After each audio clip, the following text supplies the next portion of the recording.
So you mentioned that you've been reading romance since you were little. So who are some of the authors who are most influential on your work?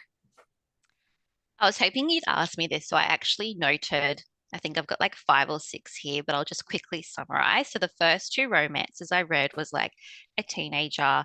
They were my mum's. I snuck them. She doesn't know I read them obviously as a teenager, but she knows now. So the first one was The Golden Spike by Ana Leigh, which was a post-American Civil War story. And she wrote a lot of westerns, which I have now collected. It was very expensive to source them all because I had to get them all from the US. Mm, But love her books, and I love that historical component as well. So it's when they built the railway across the US, kind of that setting after the war. And the other one I read was Joanna by Roberta Gellis.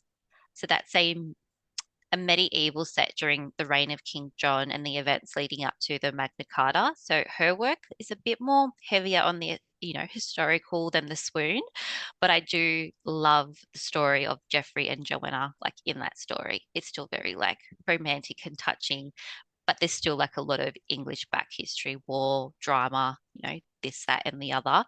Then Connie Mason, I aspire to be a multi-era author, which is something she does so well. She's got so many books across so many settings. And then just lastly, Julia Garwood, of course, and all of Lindsay Sands' historicals. Like they just wow. bring me so much joy. Yeah. And that's not even Yeah. like my whole list, but these are like the top ones Yeah, that those are your yeah. desert island Yes. ones. Yes.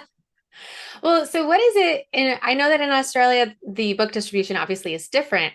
Are there Australian romance authors that you grew up reading too? Not really. For me, finding the books, a lot of them was like just secondhand op shopping, eBay.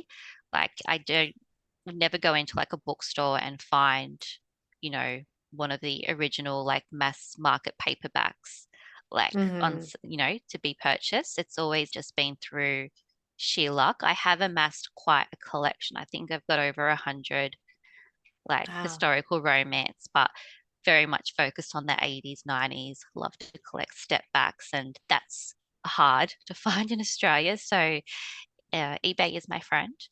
And yeah, and I feel like my mom had quite a few, and over the years, like, would have gotten rid of them. And I'm like, damn, I wish I was more forthcoming with how much I liked them as a teenager. So I could have kept Yeah. them. But I have the Yeah. original, the first two books I mentioned, The Golden Spike and Joanna. The copies I have are the ones I've had since a teenager. So Oh, I love that. I yeah, love to have a book that like I've been holding on to for yeah. decades. Okay, so I'm curious. I read somewhere that you love cinnamon roll heroes, which I do too. I also think of cinnamon roll heroes as kind of a modern romance thing where we're allowing the heroes to be, nice people. Yes. What is your take on a cinnamon roll? Like, how do you think about it? And do you think, since you are a fan of classic romances, were there cinnamon roll heroes that we just don't talk about? No. I'm just like shaking my head. Okay. So I've actually I'm on doing a blog for the Australian Romance Readers Association on Sunday, and I'm talking about Connie Mason, and I just leave it very high level, but it's interesting you asked me this because there are so many themes in those older historicals that you just won't see now. Mhm. Doesn't mean that they're, right or wrong per se, because it's a product of that time period when they could write that. And, I'm a very non-judgmental person, but there's also, themes that I don't agree with and I would never touch on in my writing. So when I look back at, you know, I guess I can think of like some heroes more in like those Highlander romance, like that have a bit more of like a comedic feel to them, that more cinnamon roll. But a lot of books, the men, they make me so angry. But I'm also so invested in the story and I see how they get to their happily ever after, even like though they're such a jerk. I think I only ever read once, and this might be controversial, but Whitney, My Love, Whitney, my Judith love. McNaught. Yeah, Mhm. I only read that once and I really did not like him, but I also really did not like her. And I was like, they're not very like loving, like Mhm. throughout the story.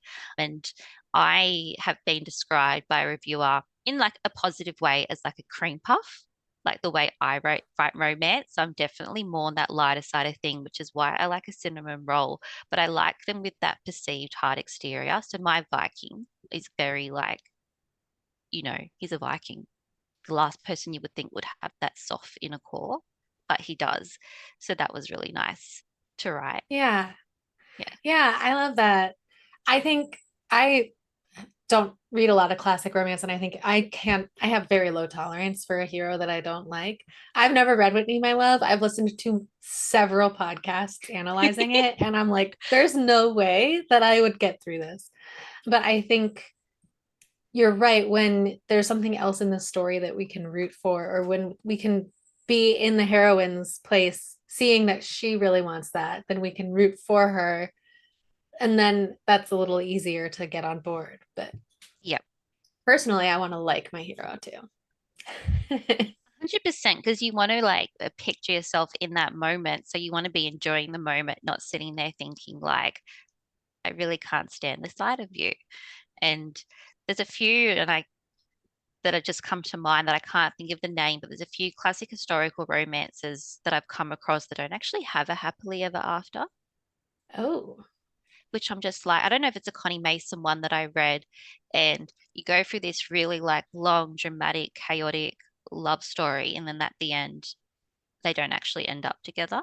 And it's just like really, really strange. I'll have to think which one it is. And if I ever remember, I'll let you know which one it is. yeah. Because that's was like, yeah, really rare to come across. But Yeah, I would have thought that was a rule from day one. and the themes No. are really, really not good in this book either. So I guess it probably led to that being more. But I was like, I don't know if I classify this as a romance book after I finished reading it.